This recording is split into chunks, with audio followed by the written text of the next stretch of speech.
ಸ್ನೇಹಿತರೆ ನಮಸ್ಕಾರ. ಪಿಂಚಣಿದಾರರಿಗೆ ಪಿಂಚಣಿ ಡಬಲ್ ಅಂತಾನೆ ಹೇಳ್ಬೋದು. ಹೌದು ಸ್ನೇಹಿತರ, ಕೇಂದ್ರ ಹಾಗೂ ರಾಜ್ಯ ಸರ್ಕಾರದಿಂದ ನಿಮಗೆ ಭರ್ಜರಿ ಗುಡ್ ನ್ಯೂಸ್. ಹಿರಿಯರು ಯಾರಿದ್ರಿ ಪ್ರತಿಯೊಬ್ಬರು ಕೂಡ ಮಿಸ್ ಮಾಡದೆ ನೋಡಿ. ಯಾಕಂದ್ರೆ 60 ವರ್ಷ ಮೇಲ್ಪಟ್ಟವರಿಗೆ ಅಂದ್ರೆ ಮಹಿಳೆಯರಾಗಿರಲಿ ಅಥವಾ ಪುರುಷರಾಗಿರಲಿ, ನೀವು ಒಟ್ಟಾರೆಯಾಗಿ 60 ವರ್ಷ ಮೇಲ್ಪಟ್ಟವರು ಇದ್ದೀರಾ, ಸೊ ನಿಮಗೆ ಪಿಂಚಣಿ ಹೆಚ್ಚಳ ಆಗತ್ತೆ, ಫಿಕ್ಸ್ ಇದು. ಯಾಕಂದ್ರೆ CM ಸಿದ್ದರಾಮಯ್ಯನವರ ಘೋಷಣೆ. ಇದರ ಜೊತೆಗೇನೆ ಸ್ನೇಹಿತರ, ವಿಧವಾ ಮಹಿಳೆಯರಿಗೆ ಪಿಂಚಣಿ ಹೆಚ್ಚಳ ಆಗ್ತಾ ಇರುವಂತದ್ದು. ಸೊ ಇದು ಕೇಂದ್ರ ಸರ್ಕಾರದಿಂದ ಬಂದಿರತಕ್ಕ ಭರ್ಜರಿ ಗುಡ್ ನ್ಯೂಸ್. ಹಾಗಾದ್ರೆ ಬನ್ನಿ, ಎಷ್ಟರಿಂದ ಎಷ್ಟರ ಮಟ್ಟಿಗೆ ಪಿಂಚಣಿ ಹೆಚ್ಚಳ ಆಗ್ತಾ ಇದೆ, ಈ ಎಲ್ಲ ವಿಷಯದ ಕುರಿತಾಗಿ ಈ ಒಂದು ವಿಡಿಯೋದಲ್ಲಿ ಮಾಹಿತಿಯನ್ನ ನೋಡ್ತಾ ಹೋಗೋಣ. ಸ್ನೇಹಿತರೆ, ಪಿಂಚಣಿದಾರರು ಬಹಳ ದಿನದಿಂದನೇ ಕಾಯ್ತಾ ಇದ್ದಾರೆ ಪಿಂಚಣಿ ಹೆಚ್ಚಳ ಆಗ್ಬೇಕಂತ.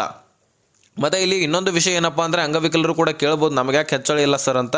ನಿಮಗೆ ಹೇಳ್ತೇನೆ ನಾನು, ನಿಮಗೆ ಅಂಗವೈಕಲ್ಯತೆ ಆಧಾರದ ಮೇಲೆ ಹೆಚ್ಚಳ ಆಗಿರುತ್ತೆ.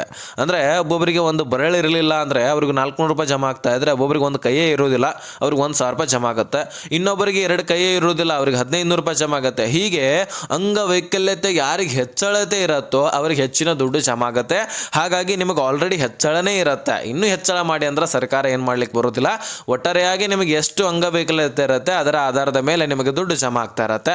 ಇನ್ನು ಹಿರಿಯ ನಾಗರಿಕರಿಗೆ CM ಸಿದ್ದರಾಮಯ್ಯನವರು ಹಿರಿಯ ನಾಗರಿಕರ ಸಭೆಯಲ್ಲಿ ಒಂದು ಮಾತನ್ನ ಕೊಡ್ತಾರೆ. ಇದೇ 2025 ಡಿಸೆಂಬರ್ನ ಒಳಗಾಗಿ, ಹೌದು ಈ ಡಿಸೆಂಬರ್ನ ಕೊನೆಯ ದಿನಗಳಲ್ಲಿ ನಾವು ಪಿಂಚಣಿಯನ್ನ ಹಿರಿಯ ನಾಗರಿಕರಿಗೆ ಹೆಚ್ಚಳ ಮಾಡ್ತಾ ಇದ್ದೀವಿ ಅಂತ ಘೋಷಣೆ ಮಾಡಿದ್ದಾರೆ. ಹೌದು, ಯಾರ್ಯಾರಿಗೆ ಪಿಂಚಣಿಯನ್ನು 60 ವರ್ಷ ಮೇಲ್ಪಟ್ಟವ್ರು ಪಡಿತಾ ಇದ್ದಾರೆ, ನಿಮಗೆ ಕಳೆದ 2 ವರ್ಷದಿಂದ ನಾವು ಹೆಚ್ಚಳ ಮಾಡ್ಬೇಕಂತ ಕಾಯ್ತಾ ಇದ್ವಿ, ಇನ್ನೂ ಕೂಡ ನಿಮಗೆ ಹೆಚ್ಚಳ ಮಾಡಿರಲಿಲ್ಲ ಕಾರಣಾಂತರಗಳಿಂದ. ಇನ್ನು ನಾವು ಹೆಚ್ಚಳ ಮಾಡ್ತೀವಿ ಇದೇ 2025 ಡಿಸೆಂಬರ್ ಒಳಗಾಗಿ ಅಂತ ಮಾತನ್ನ ಕೊಟ್ಟು ಹಿರಿಯ ನಾಗರಿಕರಿಗೆ ಒಂದು ಭರ್ಜರಿ ಗುಡ್ ನ್ಯೂಸ್ ಅನ್ನ CM ಸಿದ್ದರಾಮಯ್ಯನವರು ಘೋಷಣೆ ಮಾಡಿದ್ದಾರೆ.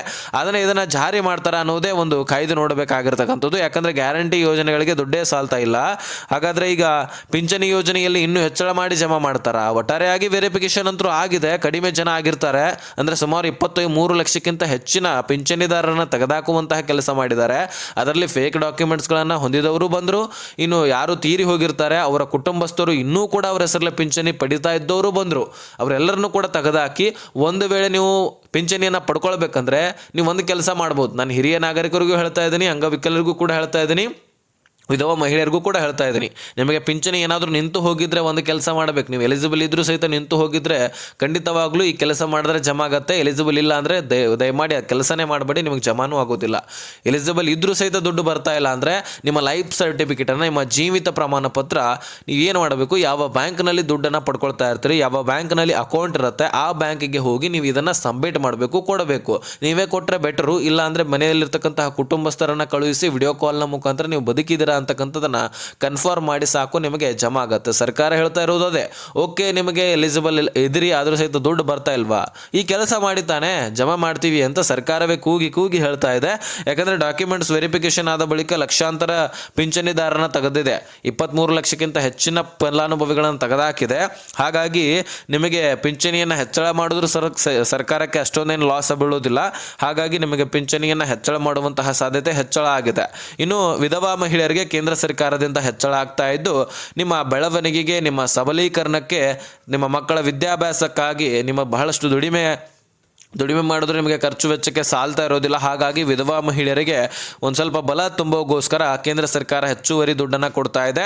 ನಮ್ಮ ಕರ್ನಾಟಕ ರಾಜ್ಯದಲ್ಲಿ ಅಷ್ಟೇ ಅಲ್ಲ, ಇನ್ನು ಅನೇಕ ರಾಜ್ಯದಲ್ಲಿ ಹೆಚ್ಚಳ ಮಾಡಲಾಗ್ತಾ ಇದ್ದು, ನಮ್ಮ ರಾಜ್ಯದಲ್ಲಿ 900ಕ್ಕಿದ್ದಂತಹ ಪಿಂಚಣಿ 2200ಕ್ಕೆ ಏರಿಕೆ ಆಗ್ತಾ ಇದೆ. ಉತ್ತರ ಪ್ರದೇಶದಲ್ಲಿ 500ಕ್ಕಿದ್ದಂಥದ್ದು 1500ಕ್ಕೆ, ಬಿಹಾರದಲ್ಲಿ 600ಕ್ಕಿದ್ದಂತೂ 2000ಕ್ಕೆ, ಮಹಾರಾಷ್ಟ್ರದಲ್ಲಿ 800ಕ್ಕಿದ್ದಂಥದ್ದು 2000ಕ್ಕೆ, ಹರಿಯಾಣದಲ್ಲಿ 1200ಕ್ಕಿದ್ದಂಥದ್ದು 2500ಕ್ಕೆ, ಮಧ್ಯಪ್ರದೇಶದಲ್ಲಿ 1000ಕ್ಕಿದ್ದಂಥದ್ದು 3000ಕ್ಕೆ. ಇನ್ನು ರಾಜಸ್ಥಾನದಲ್ಲಿ ಸ್ನೇಹಿತರ 750ಕ್ಕಿದ್ದಂತಹ ಪಿಂಚಣಿ 2500ಕ್ಕೆ ಏರಿಕೆ ಆಗಿದೆ ಅಂತೆ. ಸೊ ಈ ಎಲ್ಲ ರಾಜ್ಯಗಳಲ್ಲಿ ಕೂಡ ಪಿಂಚಣಿಯನ್ನು ಹೆಚ್ಚಳ ಮಾಡಿದ್ದು, ಇನ್ನು ಯಾವ ರಾಜ್ಯದಲ್ಲಿ ಹೆಚ್ಚಳ ಮಾಡ್ತಾರೋ ಅದರ ಬಗ್ಗೆ ಏನು ಮಾಹಿತಿ ಕೊಟ್ಟಿಲ್ಲ. ಮಾಡಿದ್ರೆ ನಾನು ಹೇಳ್ತೀನಿ. ಒಟ್ಟಾರೆಯಾಗಿ ನಮ್ಮ ರಾಜ್ಯದಲ್ಲಂತೂ 900ಕ್ಕಿದ್ದಂತೂ 2200ಕ್ಕೆ ಏರಿಕೆ ಆಗಿದೆ. ಇನ್ನು ಸ್ನೇಹಿತರೆ, ವಿಧವಾ ಮಹಿಳೆಯರು ಅಪ್ಲಿಕೇಶನ್ ಏನಾದರೂ ಹಾಕೋದಿದ್ರೆ ನೀವು ಈ ಡಾಕ್ಯುಮೆಂಟ್ಸ್ಗಳನ್ನು ರೆಡಿ ಮಾಡಿಕೊಂಡು ಯಾವ ಸ್ಥಳದಲ್ಲಿ ಹೋಗಿ ಕೊಡಬೇಕಂತ ನಾನು ಹೇಳ್ತೀನಿ. ಕೇಳಿಸ್ಕೊಳ್ಳಿ. ಪತಿಯ ಮರಣ ಪ್ರಮಾಣ ಪತ್ರ ಬೇಕು, ಆಧಾರ್ ಕಾರ್ಡ್ ಬೇಕು, ರೇಷನ್ ಕಾರ್ಡ್ ಕೂಡ ಬೇಕು, ವೋಟರ್ ID ಕೂಡ ಬೇಕು, ಬ್ಯಾಂಕ್ ಪಾಸ್ಬುಕ್ ಕೂಡ ಬೇಕು, ವಯಸ್ಸಿನ ಮತ್ತು ಆದಾಯ ಪ್ರಮಾಣ ಪತ್ರ, ಜಾತಿ ಪ್ರಮಾಣ ಪತ್ರ, ಪಾಸ್ಪೋರ್ಟ್ ಸೈಜ್ ಫೋಟೋ, ಮೊಬೈಲ್ ಸಂಖ್ಯೆ, ಶಾಶ್ವತ ವಾಸಸ್ಥಳ ಪ್ರಮಾಣ ಪತ್ರ, ಇವಿಷ್ಟು ಡಾಕ್ಯುಮೆಂಟ್ಸ್ಗಳನ್ನು ತೆಗೆದುಕೊಂಡು ಹೋಗಿ ನಾಡ ಕಚೇರಿಗೆ ಹೋಗಿ ಭೇಟಿ ಕೊಟ್ಟರೆ ಅಲ್ಲಿರ್ತಕ್ಕಂಥ ಅಧಿಕಾರಿಗಳು ನಿಮ್ಮ ಒಂದು ಡಾಕ್ಯುಮೆಂಟ್ಸ್ ವೆರಿಫಿಕೇಶನ್ ಆದ ತಕ್ಷಣ ಅಪ್ಲೈ ಕೂಡ ಮಾಡಿಕೊಡ್ತಾರೆ. ಅದೇ ತಿಂಗಳು ಹಿಡ್ಕೊಂಡು ನೀವು ಪಿಂಚಣಿಯನ್ನು ಪಡಿತಾ ಹೋಗ್ಬೋದು. ಅದೇ ರೀತಿಯಾಗಿ ಹೆಚ್ಚಿನ ಪಿಂಚಣಿ ಕೂಡ ನಿಮ್ಮ ಖಾತೆಗಳಿಗೆ ಜಮಾ ಆಗ್ತಾ ಬರುತ್ತೆ. ಸೊ ಬಹಳಷ್ಟು ಫಲಾನುಭವಿಗಳು ಕಾಯ್ತಾ ಇರುವಂತಹ ಕಾರಣಕ್ಕಾಗಿ ಈ ಇನ್ಫಾರ್ಮೇಶನ್ ನಾನು ಒದಗಿಸಿಕೊಟ್ಟಿದ್ದೀನಿ. ಇನ್ನೇನೇ ಕ್ವಶನ್ಸ್ ಇದರ ಬಗ್ಗೆ ನೀವು ಹೇಳೋದಾಗಿದ್ರೆ ಅಥವಾ ಇದರ ಬಗ್ಗೆ ಅನಿಸಿಕೆಗಳನ್ನು ನೀವು ಹೇಳೋದಾಗಿದ್ರೆ ಕಮೆಂಟ್ ಮಾಡ್ಬೋದು, ಅಥವಾ ಡಿಸ್ಕ್ರಿಪ್ಷನಲ್ಲಿ ಇನ್ಸ್ಟಾಗ್ರಾಮ್ ಲಿಂಕ್ ಇರುತ್ತೆ. ಕ್ವಶನ್ ಕೇಳೋದಿದ್ರೆ ಅಲ್ಲಿಂದ ನನಗೆ ಮೆಸೇಜ್ ಮಾಡಿ, ಖಂಡಿತವಾಗ್ಲೂ ರಿಪ್ಲೈ ಕೊಡ್ತೀನಿ. ಈ ವಿಷಯ ಅರ್ಥ ಆಗಿದ್ದಲ್ಲಿ ನೆಕ್ಸ್ಟ್ ಮಾಹಿತಿಯೊಂದಿಗೆ ಸಿಗೋಣ. ಬಾಯ್ ಬಿಡಿ ಫ್ರೆಂಡ್ಸ್.